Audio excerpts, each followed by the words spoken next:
doing, Hastings? What? No, I'm just waiting for Stiffy Bentham. We're going to play golf. But we're in the middle of a murder investigation. Just a quick 9 holes. Only Stiffy rang me. He's only down here for 1 day. Anyway, it's not a real murder investigation, is it? What do you mean? Well, I mean, obviously, whoever it was killed the wrong girl. So it does not count? No, I'm not saying that. Hastings, after 3 attempts had been made on the life of Mademoiselle Nick, Poirot gave his word he would protect her. The 4th attempt apparently misfired, and Mademoiselle Maggie Buckley was killed. Well, I can see you'd feel pretty cut up about it. It's a dead end, Poirot. Anybody could have fired that shot. Nobody had a real motive or wanted to kill either of them anyway. My dear Hastings, already my investigations have uncovered the fact that Mademoiselle Nick was engaged to the flyer, Captain Seaton. Yes, I know. And that he has probably left his large fortune to her. A very forceful motive for murder, surely. Now, we have work to do.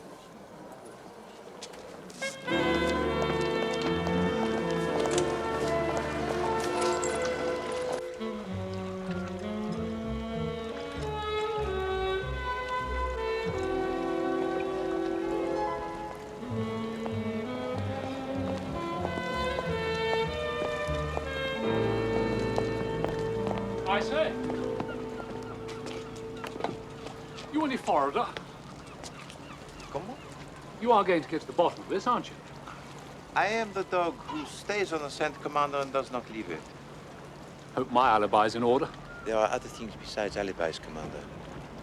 You would like, I think, to marry Mademoiselle Nick? I've always wanted to marry her. Précisément. Eh bien, Mademoiselle was the fiancée of another man. A motive perhaps for killing, n'est-ce pas? But there would have been no need. The other man dies the death of a hero. So it's true. Nick was engaged to this Michael Seaton. There's a rumor about it all over town today. Well, I didn't know about it. Oh, hello, Freddie. So neither of you knew that Mademoiselle was engaged to Monsieur Seaton? Nick's a close little devil when she likes. But I understand now why she's been so nervy lately. Have you got my watch, darling? Yes, I got it done this morning. It's a bore. Always something going wrong with it. You said it kept wonderful time. Yes. Well, it does. It's just the strap, the little buckle thing. I've got a bit of a headache. I'm going to go and lie down.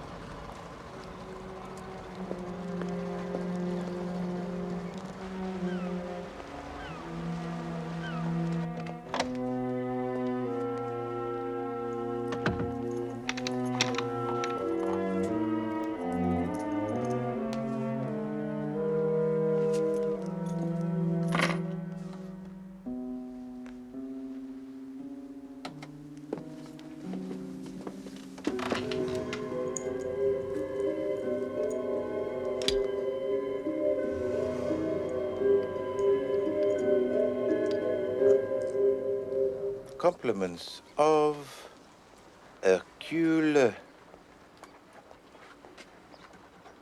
Poirot. Merci, madame. I sent her some flowers already. Might send her some fruit, I suppose. Ah, the eatable, it is not permitted, Commander. You don't think someone's still going to try it? Good Lord.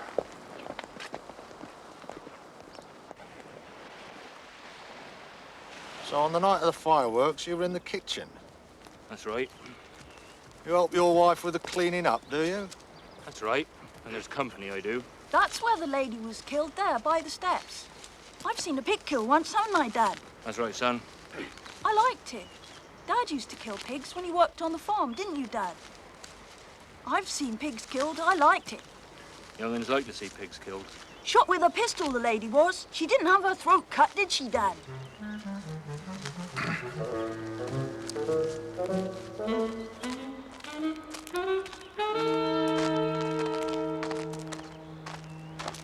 They all like that round here.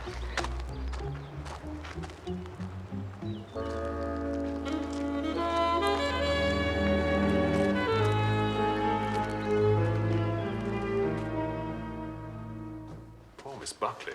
She was in quite a state, wasn't she? She didn't seem to have any idea where she'd put the will. Most people have a sort of secret place where they keep things like that. Mon Dieu.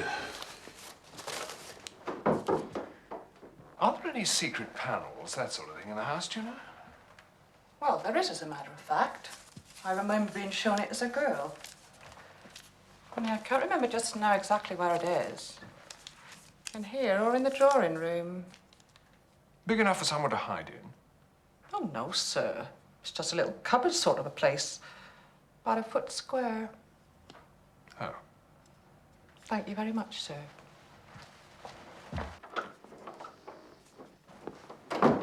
Secret panels. I like to cover every eventuality. Eventuality, huh? Here's an eventuality for you, Hastings. Oh, who's it from? Madame Rice. Darling, party was too marvelous. Feeling rather doomy today. You were wise not to touch that stuff. Don't ever start, sweetie. It's so damned hard to give up. I'm writing the boyfriend to hurry up the supply. What hell it all is. Love, Freddie. Dated last February. She takes cocaine, of course.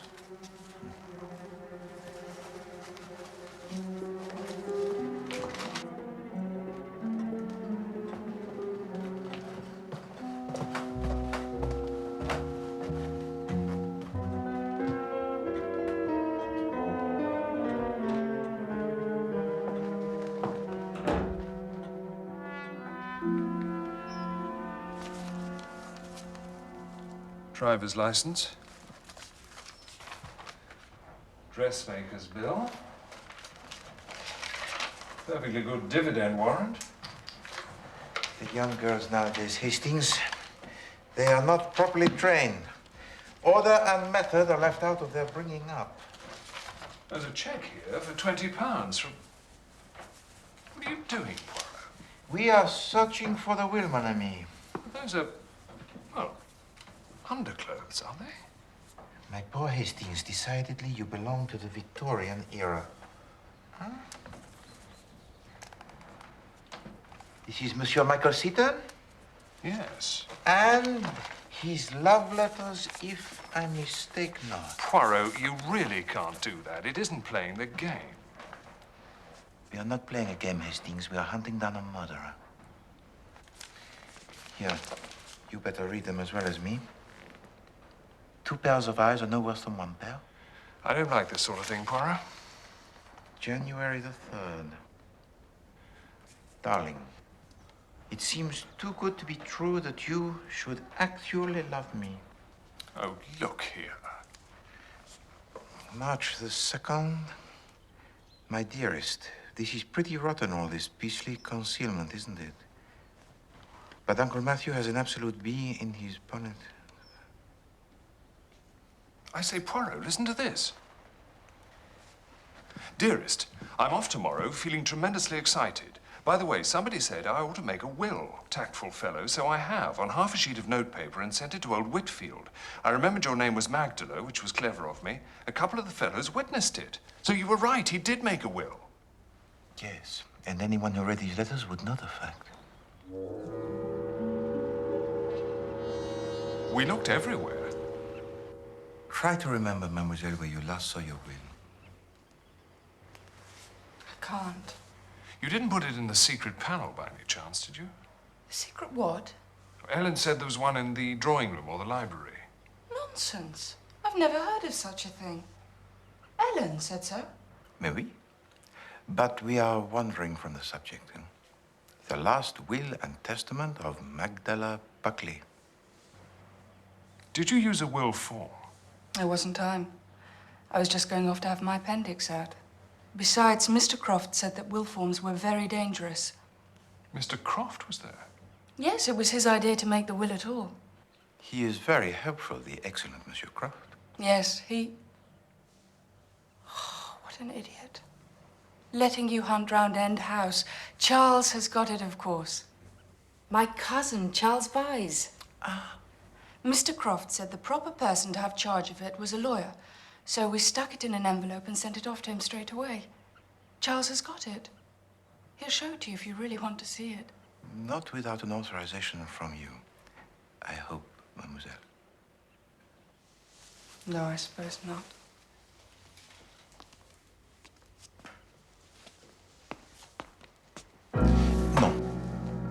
the matter? You must eat nothing that comes from the outside, mademoiselle. Nothing. You think they're still trying? You think it isn't over yet? I think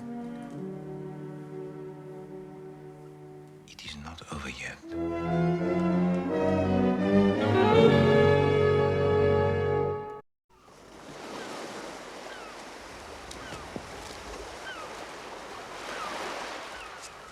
Well, even if the murderer did throw the gun in the sea, oh, this is a waste of time.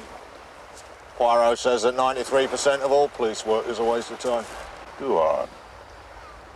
He's a peculiar so-and-so, isn't he? Oh, yes. But sharp.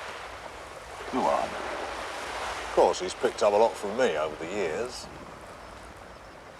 Keep your eyes down, lads.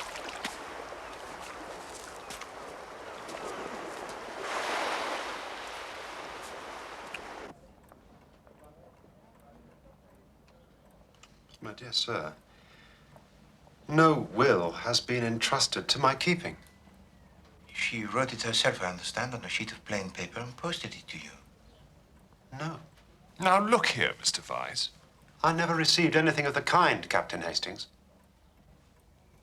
In that case, monsieur, there is nothing more to be said. There must be some mistake.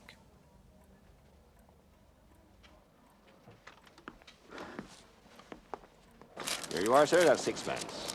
Thank you, sir. Thank you. A peppermint rock. Lovely peppermint rock. Ah, there you are. Peppermint rock here. I've got some information on the Lazarus Gallery I thought might interest you. Tell me, Chief Inspector. They're not far off Queer Street. A slump in pictures has hit them badly. Antique furniture, too. They built new premises last year and overreached themselves. Thank you, Inspector. It's a good motive, eh, Poirot? I just asked her if she made a will. More as a joke than anything else. Yes. She wrote it out, then and there. Who witnessed it? Oh, Ellen, the maid, and her husband. And afterwards, what was done with it? We posted it to Mr. Vyse.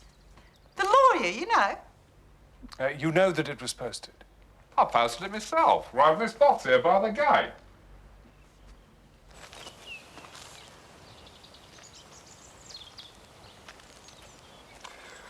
Looks all right. But who is lying, I wonder? Monsieur Bert Croft or Monsieur Charles Vyse? I see no reason for Monsieur Croft to lie. To suppress the will would be of no advantage to him.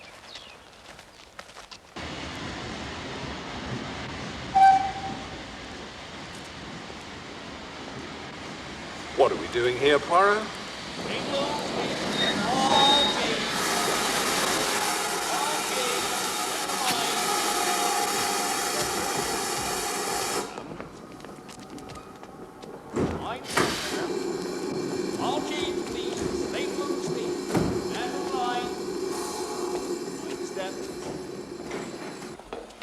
Apparently, Dr. McAllister's what they call a woman's doctor.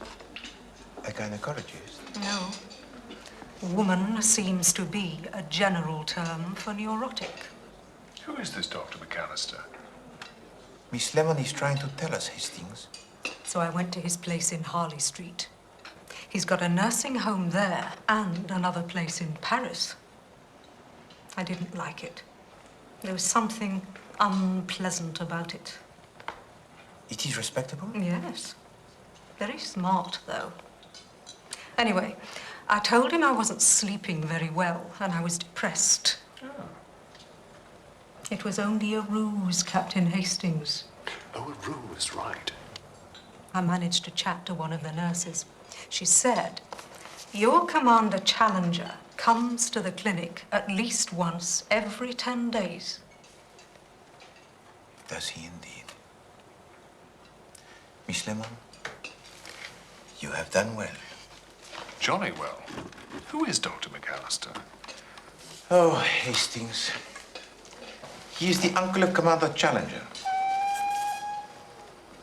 The uncle he told us about? Right.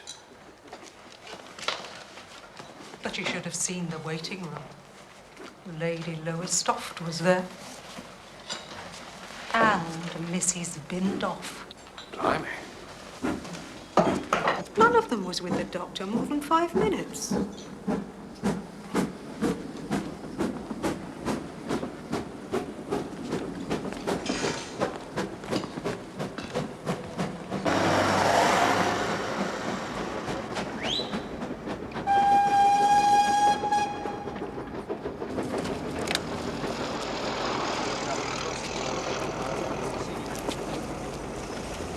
No. Hastings, you do not come.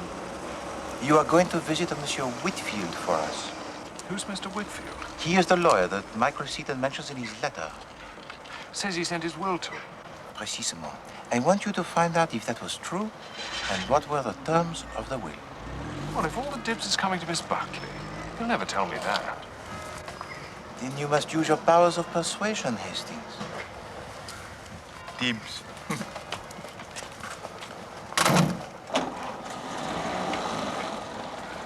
He's in London, isn't he? There is a train to Plymouth in 7 minutes, and from there you can catch the train to London. The Majestic Hotel, if you please, driver.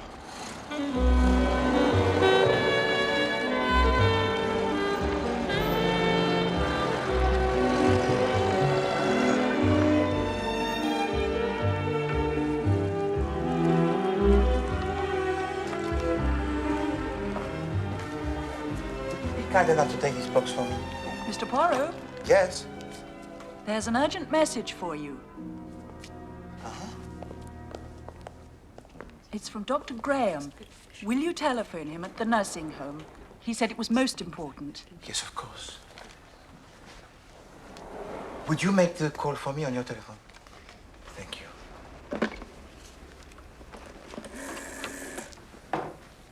Grange Nursing Home, please. I do not like these urgent messages, Miss Lemon. I never reply to urgent messages. I know they're going to be unpleasant. There you are, sir. Thank you. Hello, Dr. Graham? Inspector Japp, it's you? What's happened? Comment? Yes, I will come at once. Mademoiselle Nick is dangerously ill. She has been poisoned. The chocolate's cut in half horizontally. Cocaine mixed with the filling. Chocolate stuck together again. How could she be so idiotic? It was only this morning that I warned her. Our killer's a bit cleverer than you give him credit for. This came with the chocolates. With the compliments of Hercule Poirot? I did not write this, and yet it is in my handwriting. Copied from the card you sent with some flowers. Quite well copied, too.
How is Miss Buckley?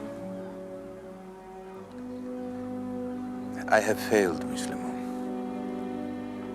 I have failed utterly and completely. Mademoiselle Buckley died 10 minutes ago.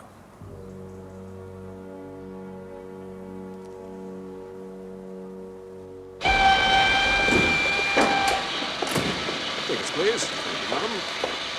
Sir. Sir. Thank you, madam.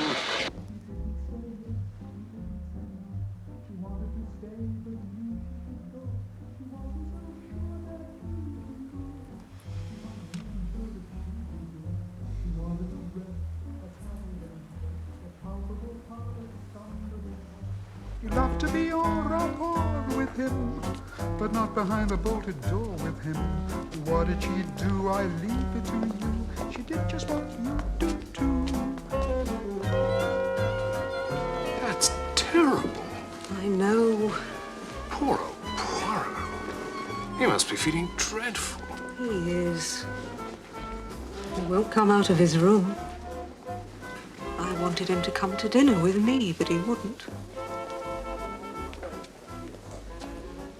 How did you get on with that lawyer in London?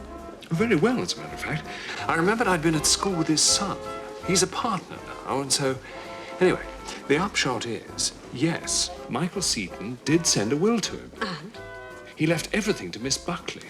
Millions and millions, apparently, because of his uncle dying just before.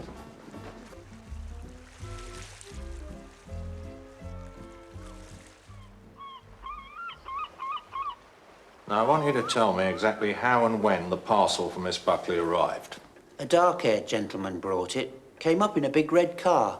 Ah, Lazarus, eh? And what did you do with it? I just put it on the end of the table here. About 2:30 it was. Everything that comes in for the patients is left here, for the nurses to take up. Well, I came on duty at 3 o'clock. Well, 5:02 actually, because I got a lift up the hill from Dr. Graham. Anyway, I took her up the parcel then. So for nearly 1/2 hour, it was left unguarded on the table? There was the box of chocolates, there was a bunch of flowers from a Mr. and Mrs. Croft, and there was a parcel that had come in the post. And that was a box of Fuller's chocolates, too. Come on. A second box? Yes, it was a coincidence. Anyway, Miss Buckley unwrapped them both, and your card was in one of them, so she said that was all right, and I was to take the other one away. Who was the other one from? Oh, there wasn't a card. But which was the one that was meant to be from me? The one that came by post, or the one that was delivered by hand? Oh. Oh, I'm not sure. Miss Buckley had unwrapped them both before she looked inside them. I really couldn't say. You left a box of chocolates at the nursing home for Miss Buckley yesterday afternoon, Mr. Lazarus. Yes, I did. That was very amiable of you, monsieur. As a matter of fact, they were from Freddie, Mrs. Rice. She asked me to get them. I see. So you've still got no leads, then? Well, I wouldn't say that. I want to see them hanged, whoever did this.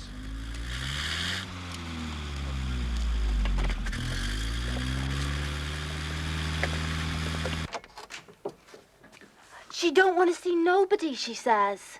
Well, you just tell her. No. Would you please inform Madame Rice that it is her friend, Hercule Poirot?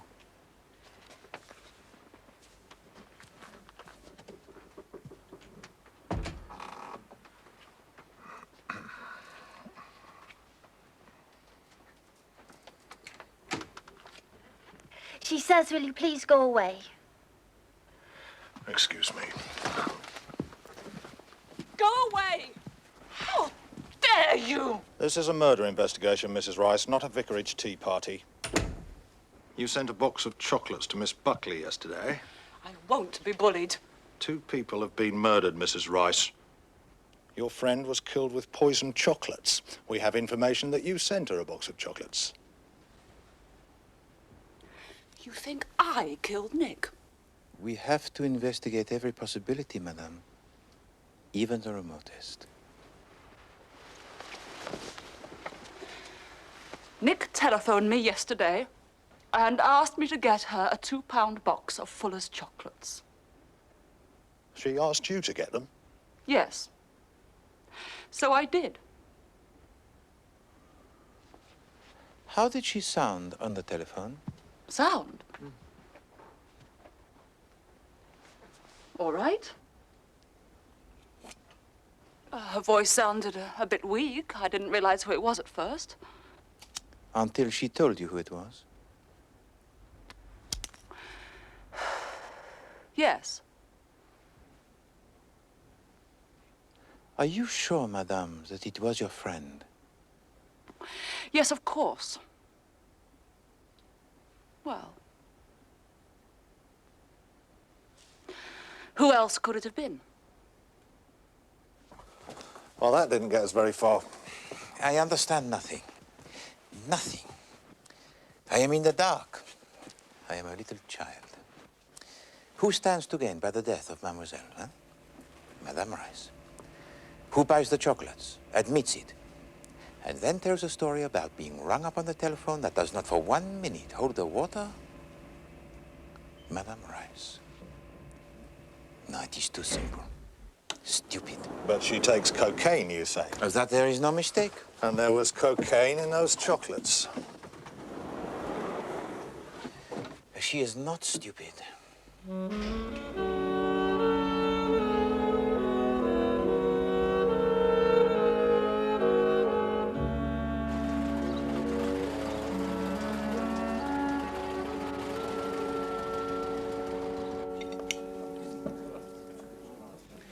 The killer tried 4 times and failed. The 5th time, he succeeded. What did he want? What was going to happen when Mademoiselle Nick died that he so dearly wanted to happen? Well, we shall see. Today, perhaps all will become clear.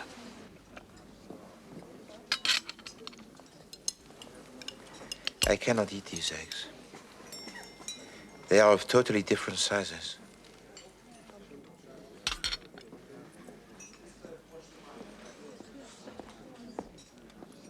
Mr. Poirot?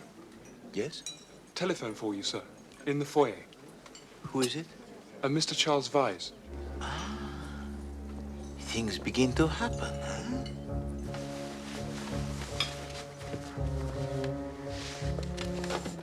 Excuse me.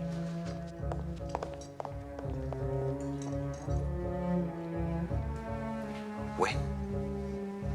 This morning? Oh, no, we cannot wait so long. Tonight? Oh, yes. Over.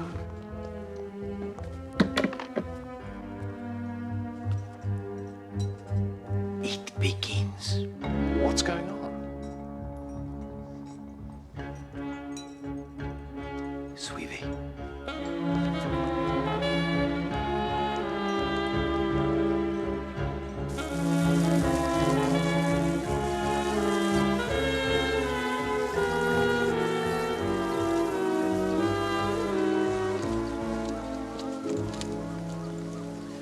Monsieur Charles Vyse has just informed me that this morning, through the post, he has received a will signed by his cousin, Mademoiselle Buckley, and dated the 25th of February last.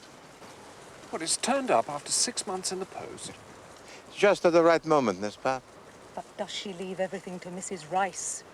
Monsieur Vyse was far too correct to say anything about the contents of the will, but there seems no doubt that it is the same will, and it is witnessed by Ellen Wilson and her husband. Which brings us back to Frederica Rice. Such a pretty name, Frederica. Maybe. Prettier than what her friends call her, huh? Freddie? Ce n'est pas joli for a young lady. Well, there aren't many abbreviations for Frederica. It's not like Elizabeth, where you can have dozens. Eliza, Liz, Betty, Betsy, Bess. Thank you, Miss Lemon. Yes, that's Oh, very... Margaret. That has a lot, too. Maggie, Madge. Margot. Peggy. Margie. Meg. Meggie. Ah, there you are, Poirot. I've been looking for you. What What's your name, Chief Inspector? Name? What name? Your first name? James. James Japp. Jim. Jimmy Japp. Jamie Japp? Chief Inspector Japp and I will leave you to play.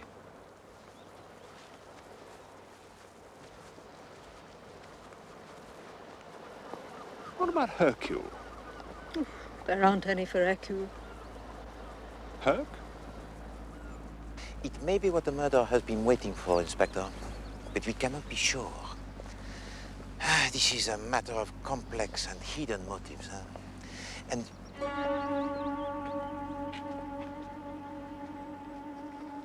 Oh, mon Dieu. What's up? I have been blind. Blind. Complex, I have said? Mais non. Of a simplicity extreme, extreme. And the miserable one that I am, I saw nothing.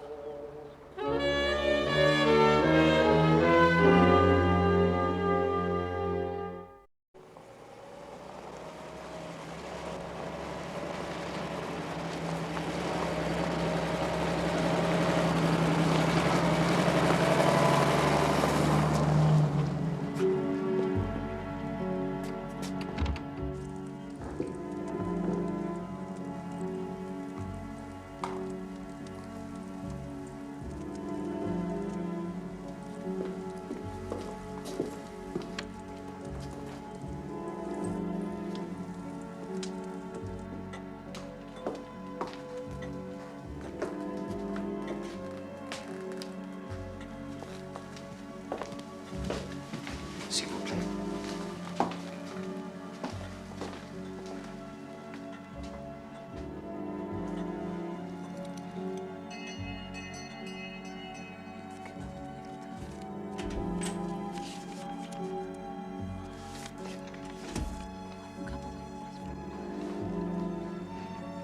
This makes a nice change for me. I'm not a... Oh, Bert, look, we're going to sit next to that nice Captain Hastings. Ah.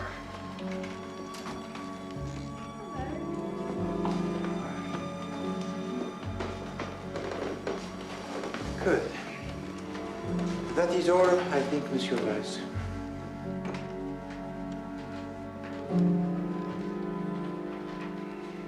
In an ordinary case, the will of a deceased person is read after the funeral. In fact, I am proposing to read it now. Although dated last February, it only reached me by post this morning. However, although it is a most informal document, it is properly attested. This is the last will and testament of Magdala Buckley. I appoint my cousin, Charles Vyse, as my executor.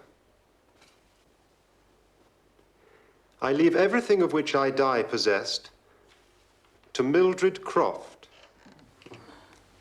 in grateful recognition of the services rendered by her to my father, Philip Buckley, which services nothing can ever repay.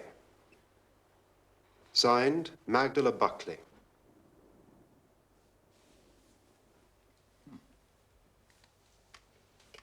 It's true. Not that I ever meant to let on about it. Philip Buckley was out in Australia, and if it hadn't been for me... Well, I don't want to go into that. Well, I think perhaps you ought to, Mrs. Croft. A secret it's been, and a secret it had better remain. She knew about it, though. Nick, I mean. I guess her father must have told her. But if anyone says that there is no gratitude in this world, I shall tell them that they're wrong and that this proves it.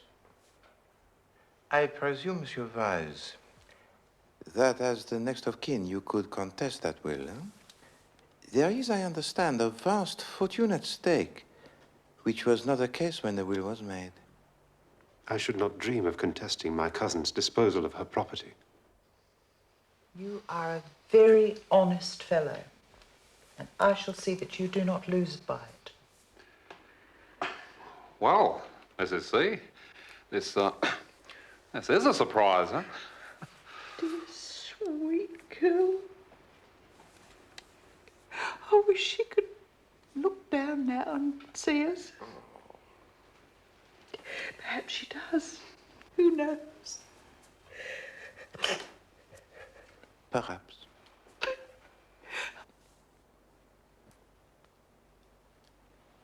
A little idea. We are fortunate indeed to have with us this evening Mademoiselle Lemont. Now, I know that she does not like to have it bruited about, but Mademoiselle Félicité Lemont has the pronounced powers of the medium. Now, we are all here, we are seated around the table. Let us hold a séance. Well, I don't... Wonderful idea. A séance? But surely... This is nonsense. No, no. It will be most interesting. Why not? Already, Mademoiselle Lemont? No, I'll turn the lights out. Now, we must all join hands. Is that not so, Mademoiselle Lemont? Well...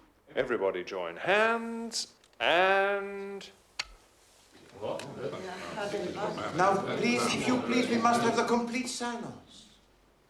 When Mademoiselle Lemont goes into her trance. Do you think... Quiet, please.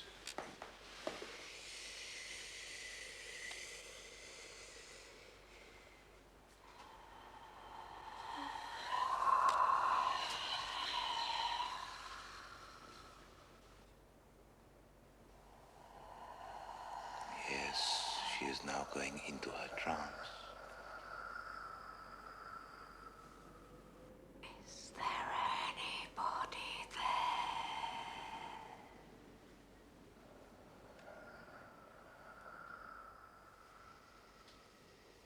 I think it's time we stop fooling about. Shh.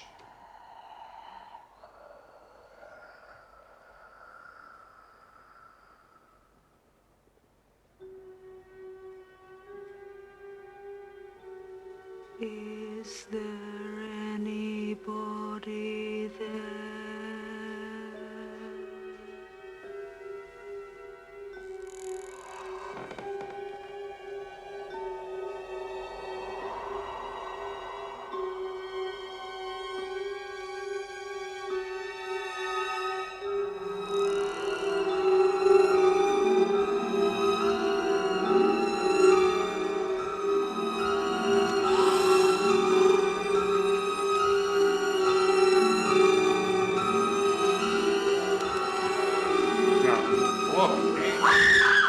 It's her! She's come back! And that's murdered all his moms! It's her!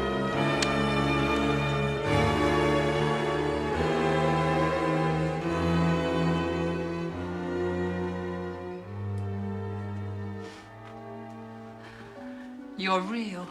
I'm real, all right. Thank God. Thank God. Who was responsible for this farrago, then? It was I who persuaded Mademoiselle Nick to pretend to be dead, I'm afraid. Thank you so much, Mrs. Croft, for what you did for my father. But I'm afraid you won't be able to enjoy the benefits of that will you forged just yet. Oh, but it was just a joke, dear. Just a joke. Oh, it really is very funny. Just a bit of a laugh, that's all. That will was a forgery. Oh, yes. And a very fine one, too. You've got nothing on me. Nothing. You forge my will. And then when I don't die to suit you, you try to murder me. No. You don't succeed. But you kill my poor cousin by mistake and you say nothing. We never had nothing to do with that. Don't say anything, Bert. Don't say anything. We may have forged the will. Bert! We never had nothing to do with no killing. Take them away, Inspector. Take them out of my house.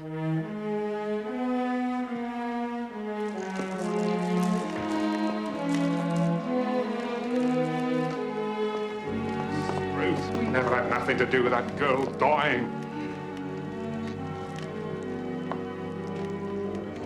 Oh, it's so wonderful now that it's all over. I really hated doing it. Deceiving you, all my nice friends.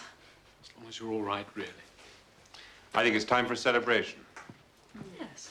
Perhaps. Or perhaps it is time for the truth. Chief Inspector Japp. Early this evening, acting on information received from Mr. Poirot, I concealed myself behind a screen in the library. When everyone was assembled in the dining room, another person entered the house.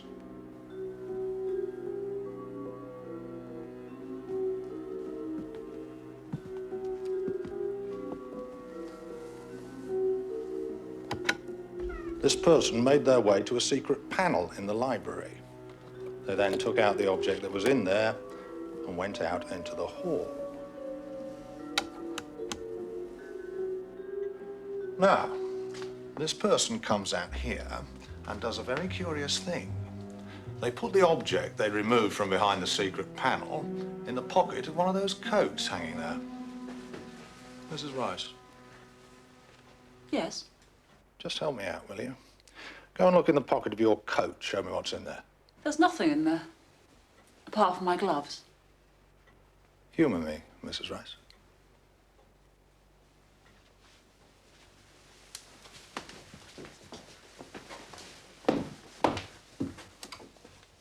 Gloves. Try the other pocket.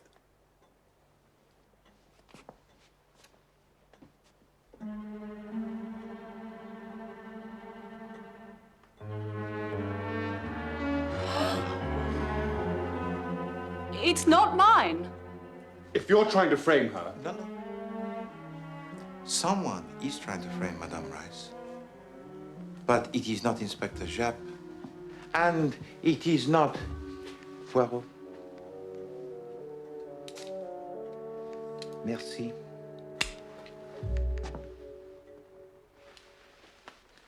Maggie Buckley was killed. That was inescapable. But surely, it was Mademoiselle Nick that someone was trying to kill. But that did not make sense. Mademoiselle Nick loves End House, huh? Is that not so, Mademoiselle Nick? But she is in desperate need of money in order to keep it. So what good fortune she thinks when she meets the wealthy young aviator Michael Seaton at Le Touquet. But he does not fall in love with her. He falls in love with someone else. This is rubbish. So an outrageous plan begins to form in the pretty head of our young lady. And when I think of this, I think of some silly things that Captain Hastings and Miss Lemon were saying. That there were many abbreviations for the name of Margaret. Maggie, Margot, Madge, etc., yes. And it occurred to me to ask myself the question, what was the real name of Maggie Buckley? And tout d'un coup it came to me. There were two Magdala Buckleys. Oh, my God. This is rubbish, Freddie. It's slanderous, too. Charles, you're my lawyer. Magdala was a family name. But Michael Seaton did not know that Mademoiselle Nick was called also Magdala. He only knows her as Nick. And in his very informal will, he just says he leaves everything to Magdala Buckley. This is untrue. It's untrue, every word of it. Voila the person. The person who shot Mademoiselle Maggie. Mademoiselle Nick. Are you mad? Why should I kill Maggie? In order to inherit the money left to her by Michael Seaton. It was to her he was secretly engaged, not you. It was with her he was in love, not you. You silly little man. You don't know anything. You're all so stupid.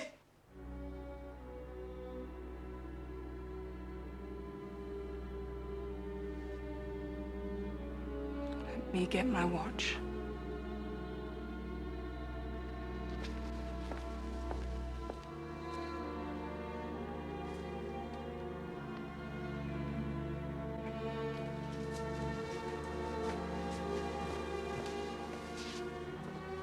Come on, then.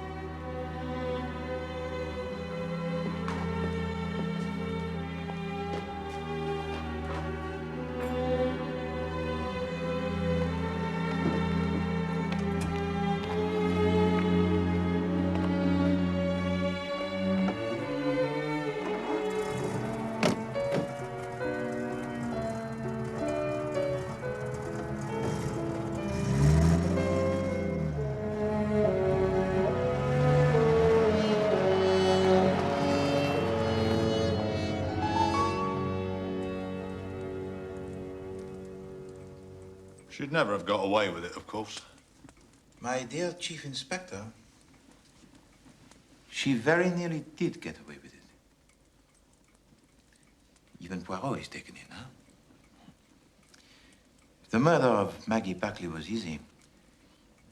But to make it doubly convincing, Mademoiselle Nick continued with more tales of attempts on her own life. What first put you onto it? I think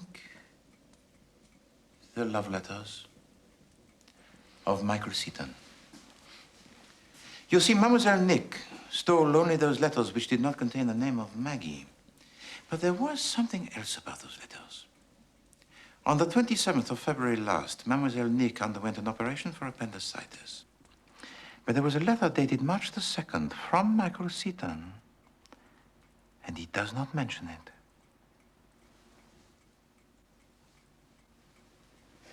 She was such a queer little girl. She couldn't help herself, you know? It's going to be a very unpleasant business. I must see about some kind of defense for her, I suppose. I think there will be no need.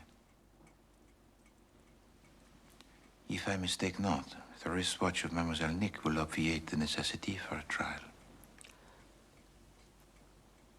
Because it is there, is it not, that you conceal the cocaine?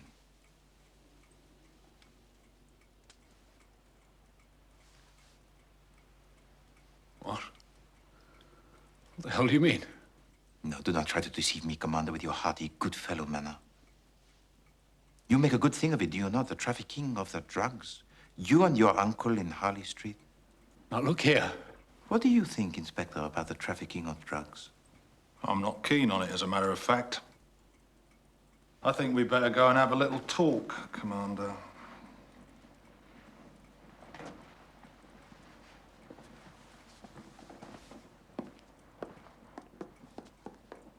Good God. Cocaine in the wristwatches. And that is why she wanted her watch, n'est-ce pas? Ooh, that's awful. Indeed it is, Miss Lemon. But it is better than the rope of a hangman.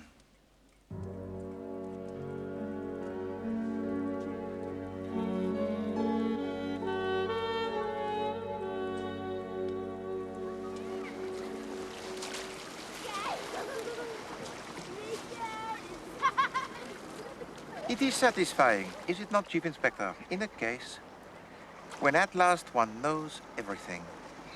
I thought you knew everything anyway, Poirot. Well.